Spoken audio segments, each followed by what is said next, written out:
The Tigers narrowly avoid catastrophe, disaster, fill in the blank on the injury front, and split the weekend due to a rainout today on Locked On Tigers. You are Locked On Tigers, your daily Detroit Tigers podcast. Part of the Locked On Podcast Network, your team every day.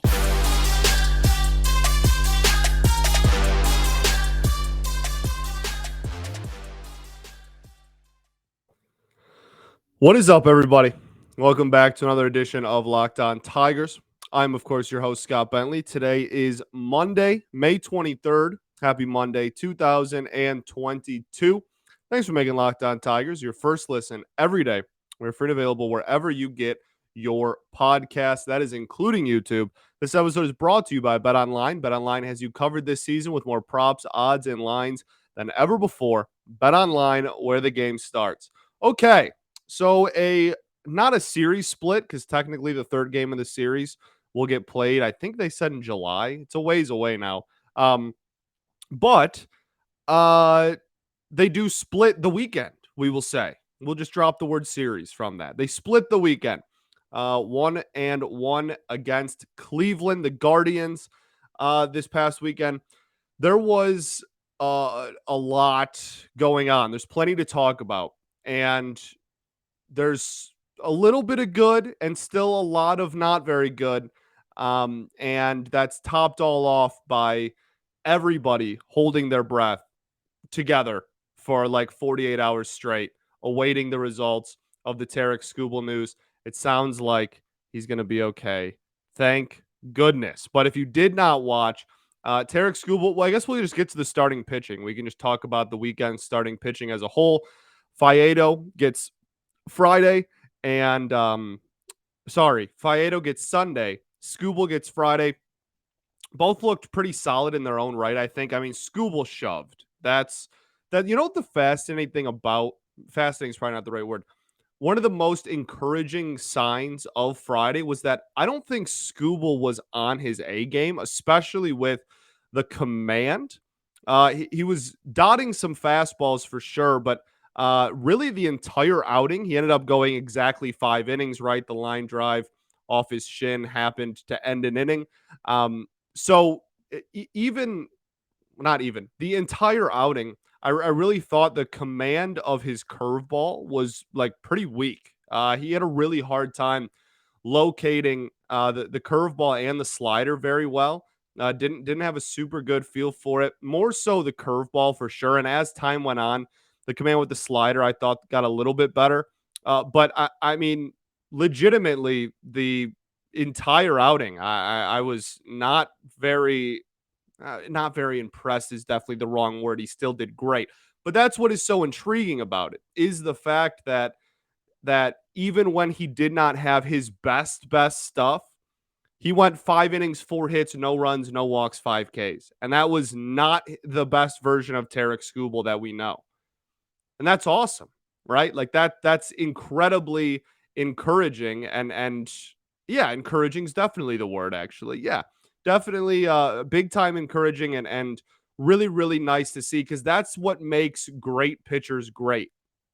Is if you make it to the majors, you have the raw talent, you have the ability to get hitters out. You've made the major leagues. This is the best of the best, right? And a lot of people in the history of Major League Baseball have been able to put that all together for a game, a couple of games, a season even, right?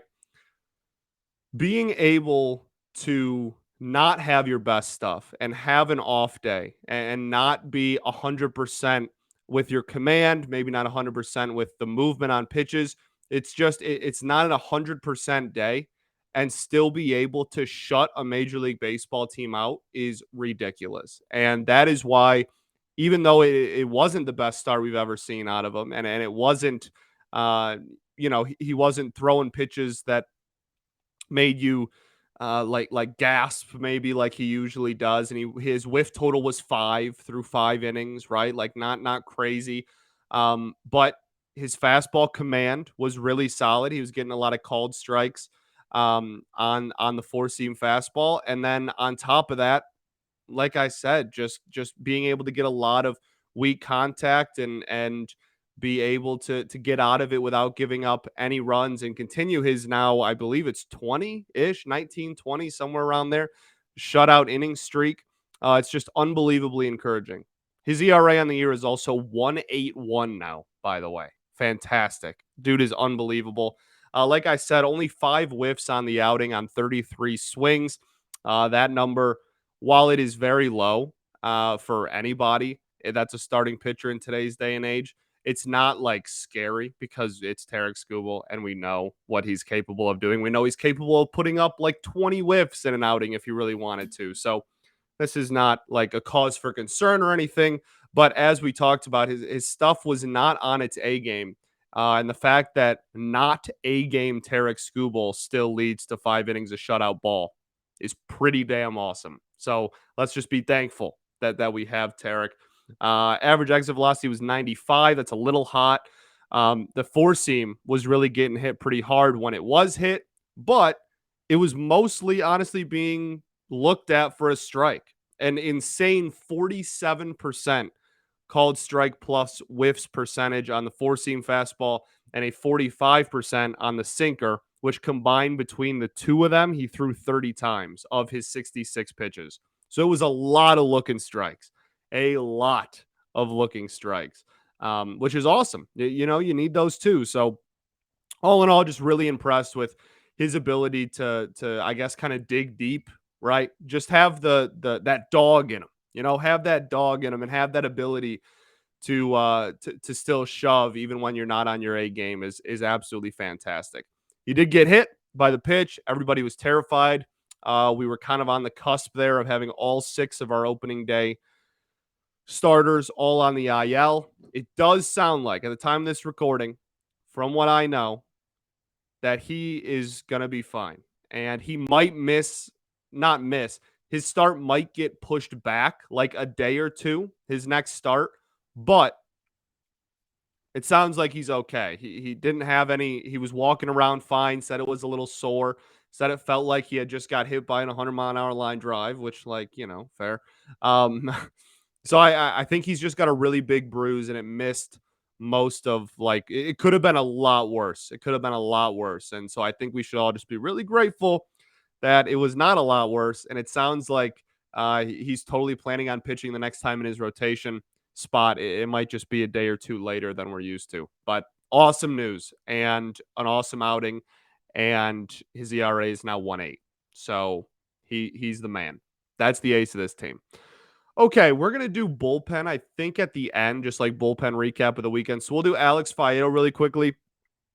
He started on Sunday's game against Cleveland. Sunday's game was a victory. The Tigers ended up losing Friday 1-6, even though Skubal had 5 shutout innings. So that gives you kind of a testament of how the bullpen's doing. We'll get to the bullpen. They have their own issues currently. Sunday, Alex Faedo, 5 1/3, 6 hits, 2 runs, 2 walks, 2 strikeouts. His ERA on the year is now 3 even. This was another really encouraging start from Alex Faedo. And I think I don't think he's had a start this year where I haven't been like, damn, like there's a lot of fun stuff you can take out of this. There's a lot of really encouraging stuff here. You know, like he just continues to impress and impress and impress and impress. And you know what it is? I'd call it impressive. I'd call it impressive. We'll finish up Alex Faedo, then get to the offense. But first, I got to tell y'all about Built Bar. I love brownies. A lot of people do. I'm one of those people. You know what I love more? Brownie batter. Sometimes I eat half the batter just while I'm making the brownies. It's a problem, to be honest with you. So now imagine if you could lick that brownie spatula clean and get some protein in it. Well, you're in luck. Because Built Bar, you know what? They're in their bag. They've done it again. Their new creation is one that is better than ever, the brownie batter puff. You heard me right. This puff takes protein bars to a whole new level, and they're available right now at Built.com. If you haven't tried the Built Puffs yet, period, they are unbelievable. I don't know what you're waiting for. I've been talking about it forever. They're covered in 100% real chocolate. They're a real marshmallow. It's just fantastic. 140 calories, 17 grams of protein, 7 grams of sugar. The brownie batter puffs are the perfect pick me up for any day, and they're good for you. So don't eat a candy bar, whatever. Go get a Built Bar or a Built Puff. They are unbelievable. Go to built.com right now. You can use promo code LOCK15 and get 15% off of your order. That's promo code LOCK15 for 15% off at built.com.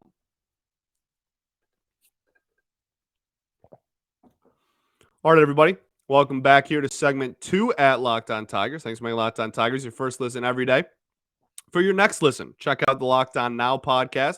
Recaps of MLB games with analysis from all of our local experts and taking fans through the season like no other network. Free and available wherever you get your podcast, including YouTube, just like us, baby. Okay, let's finish up Faedo before we get into the offense here. The slider is the pitch, right? I think that's pretty apparent, and it's been apparent since he was like a junior in college. So this isn't like a new development if you followed Faedo's career or you follow baseball closely. But if you maybe haven't, or if this is, his stint in the majors is some of the first times that you're really hearing about him since he was drafted, maybe. The slider is it, and it's phenomenal. And the movement on it is so impressive. And I think the thing that I'm most impressed with is honestly the changeup. Because listen to this pitch mix. We've been told and been shown like he has pitched a lot in the minors of a lot of two-pitch ball, a lot of just four-seam slider, and people at the lower levels just can't figure out, if it's mixed well, can't do anything about it. And because the slider's an incredible pitch and he's got a lively fastball, the changeup is phenomenal. It has crazy good movement. He's throwing it a lot. He has a lot of faith in it. And this is a three-pitch mix that could be crazy successful. And I think kind of has been, right? Listen to this. 86 pitches thrown in this game. 38 four-seam, 30 slider, 18 changeup. That is every single pitch thrown at least 21% of the time. The whiffs, he only had 6 in this outing, 4 on the slider, 2 on the changeup, 0 on the four-seam. That being said, he did have 11 called strikes on the four-seam fastball, which makes his CSW still 29% for the four-seam, 28% for the game. Average exit velo of 91, a little hot, but that's not too big of an issue. That's fine, whatever. It's just he continues to impress me. The pitch mix, I really, really like his ability to go four-seam low and in or four-seam up and in, and then slider low and away. Like, he just abuses the slider low and away. Like, it's just hitters. It's really tough, I'd imagine, to be in that batter's box because that is a crazy, crazy slider. And he really does just pound low and away over and over and over again with that pitch. And it continues to be successful. So really happy about it. The average exit velo on the slider for the game with 6 balls put in play, pretty healthy sample size, was only 84 miles an hour and bottomed out at below 70. So really, really effective pitch on the day. The four seam was really good. With the mix, seeing that many called strikes means that it was mixed in really well, right? I mean, 11 called strikes and 5 1/3, right? Threw it 38 times, 11 of them for called strikes. 8 put in play might be a little high, whatever. But I think it was mixed really well on the day. The changeup down mixed with the fastball down, I love. That's one of my favorite pitch combos in baseball, especially if the changeup is a fall off the table like Faedo's has shown the potential to be. I really, really like doing that because it's very difficult to tell the difference when the ball starts at your knees, whether it's going to continue to drop and be, 12 miles an hour, 10 miles an hour slower, or whether it is going to, be a fastball and stay there as a strike low. I love that mix, and he did that a couple of times in this game too. Just all around really solid. The only thing this game that maybe that he has shown the ability to do, I mean, he had the 20 whiff game earlier, but only 6 whiffs in this game is a little bit low. None on the four seam is not sustainable. You will absolutely do that. I don't think it was any fault of the pitch either. I just think it's how he wanted to attack hitters today. Again, 11 called strikes on the four seam is pretty solid. So I think it was really just a pitch mix thing. I think that like I said, I think him and Barnhart, that's how they just wanted to attack hitters on Sunday, and not use that as a swing and pitch mix and use it more as a dot pitch or an attempt of weak contact pitch. Didn't get too much of that on the four seam. However, all around really solid. Really impressed. It wasn't the best outing in the world. 6 hits, got hit around a little bit, gave up some hard contact. There were a couple times where the changeup, or the slider rather, he was trying to go low and away, and it caught way too much of the plate. Can't have that, especially, again, only with those 3 pitches. Everybody knows it's the slider when it starts breaking. So you can't afford for it to catch too much of the plate. Got to hit your spots there with it. And then a couple of four-seam fastball missed spots, just threw it middle on accident. But none of it cost him too terribly much. Some loud outs, but we'll take loud outs. They're still outs. And because he has shown the ability to get those swings and misses, and because I'm so unbelievably impressed with his pitch mix, I'm very happy with this outing. And I want him to stay up here. And not only stay up here, I want him to stay in the rotation for as long as possible. That's all there is to it. I think this is past an experiment. Like early on, it kind of felt like it was just this is kind of an experiment. We'll see how it goes. And that has very much turned into, no, like I want to see what we have in him now. And I just want to see this through completely. So very, very impressed with Alex Faedo. Let's get to the offense. 4 runs on Sunday and 1 run on Friday. Yeah, it's about the same same old, not too much different, to be completely honest with you. The offensive totals since Monday. Okay, so this is exactly a week.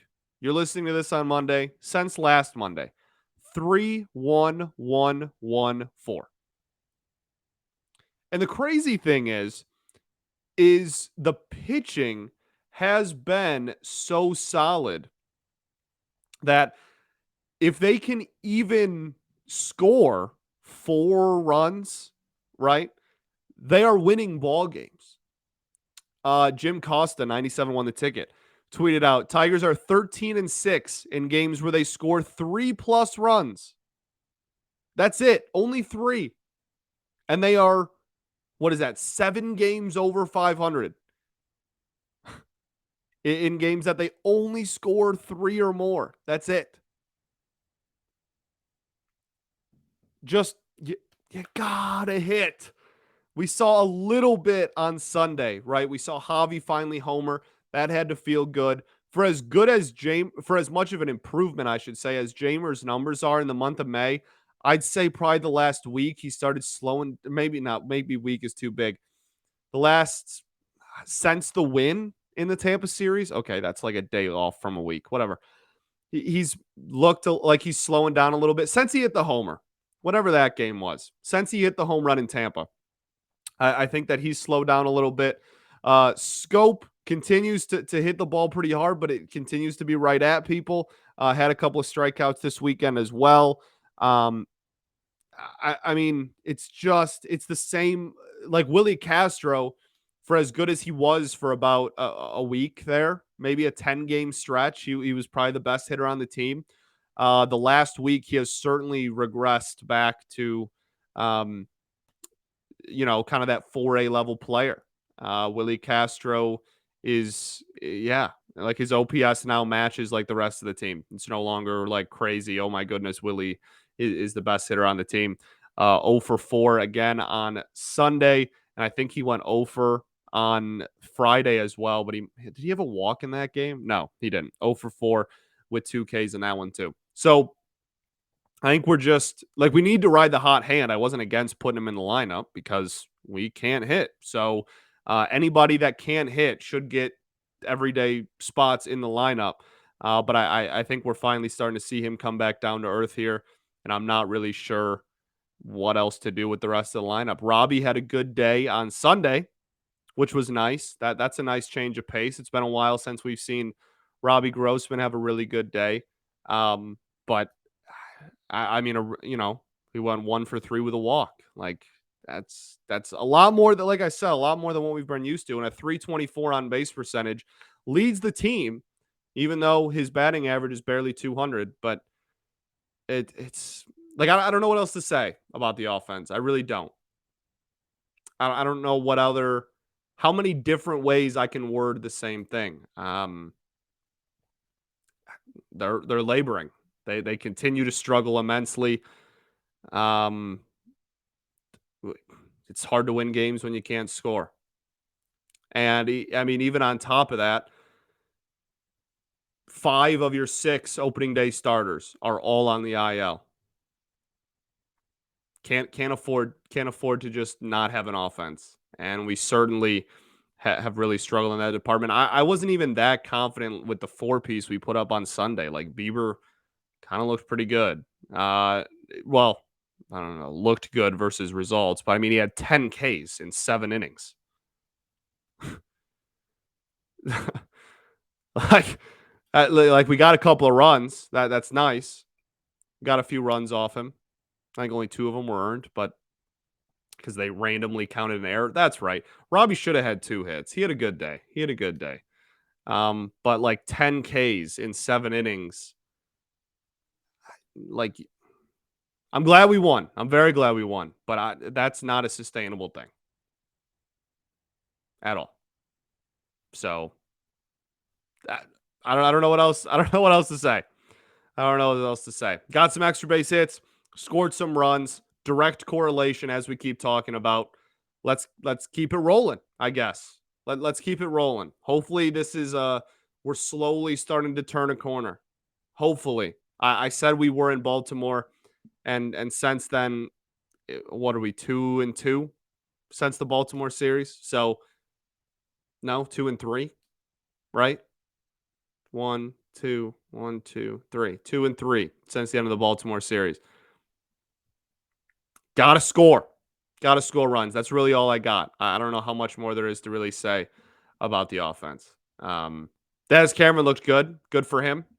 Hell of a play in center. Hell of a play. Probably helped win us that game on Sunday. Unbelievable. Shades of Grady, Sizemore, and Curtis. Do you guys remember? Quick sidebar before we head into our last break. If you're old enough to remember, let me know if you remember this. In like the 2006 to 2009 stretch of Major League Baseball, the media painted this like huge rivalry between Grady Sizemore and Curtis Granderson about like who the best center fielder in the AL Central was, right? There was like that huge debate between those two. I remember being a kid and just going to war with Curtis Granderson at school and in some chat rooms I probably wasn't supposed to be on. Just going to war. Fun times. Fun times. Man, Grady. Big, what are those called? What could have been? That's not what they're called. Yeah, well, sure. Well, we have to move on. Like Derrick Rose and those kind of players. Like just like if he could have stayed healthy, you know. Okay. Let's get into the bullpen. There's some stuff to talk about there. First, these messages, if you're listening on audio and if you're listening on YouTube, we're just going to go right into it. So, yeah. Okay. We're back. Third and final segment here at Locked On Tigers. Thanks for making us your first listen every day. The bullpen in this one, in these two. Friday, not very good. Sunday, very good.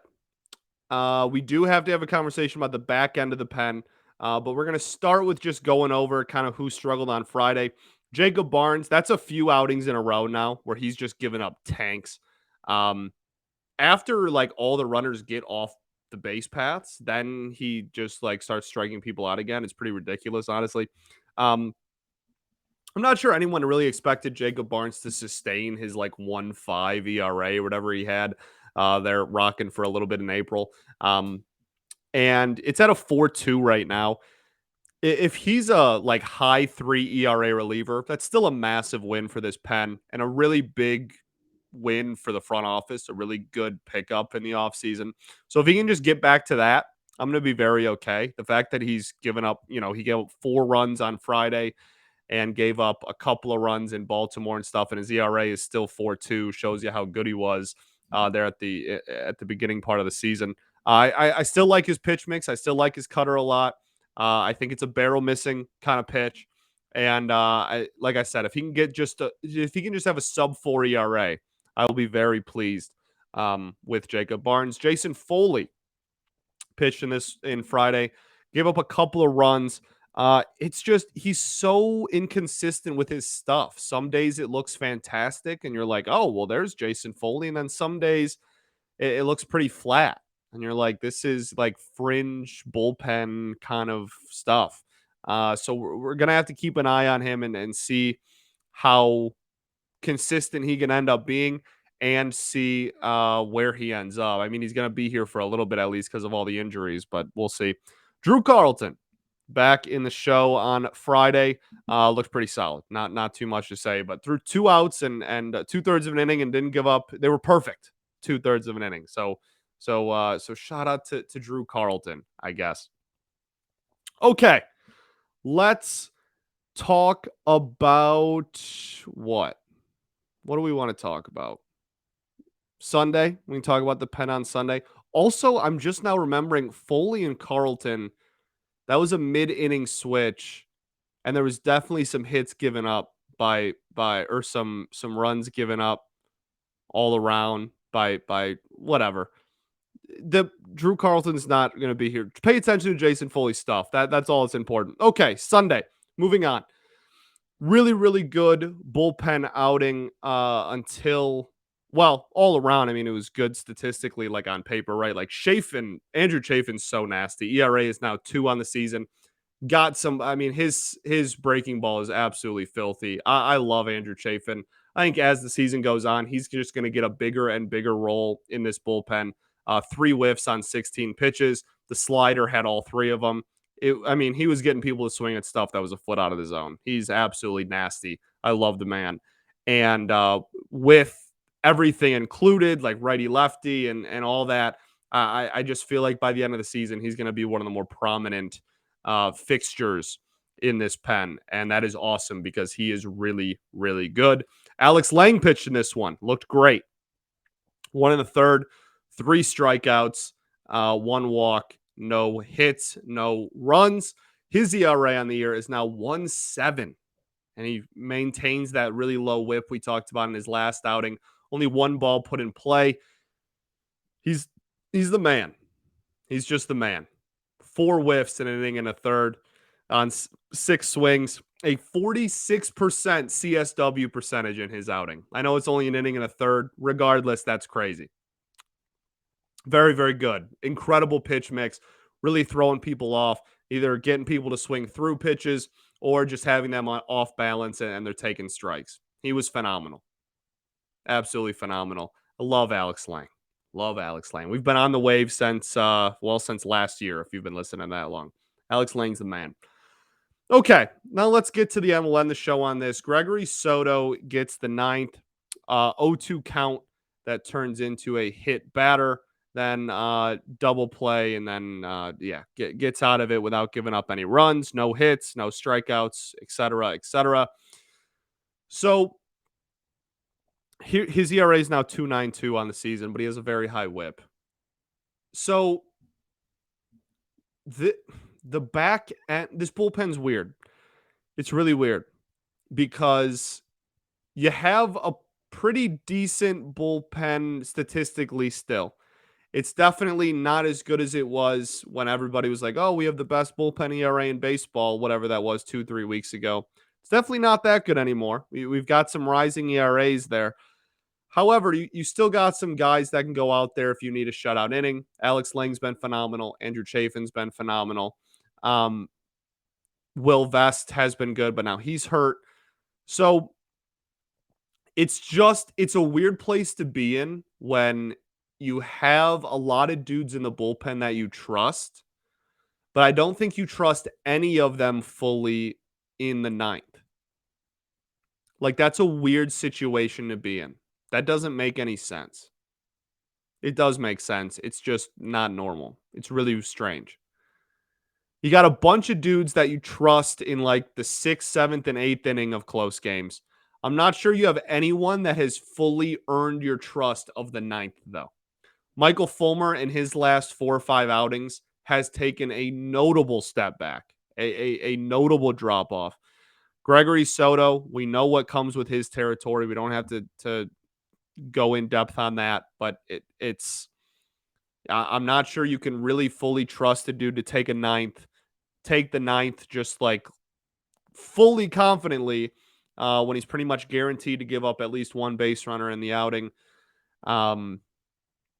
Will Vest has been really good when he comes back. Obviously, he's hurt, like I said, but when he comes back, he's been really good this year.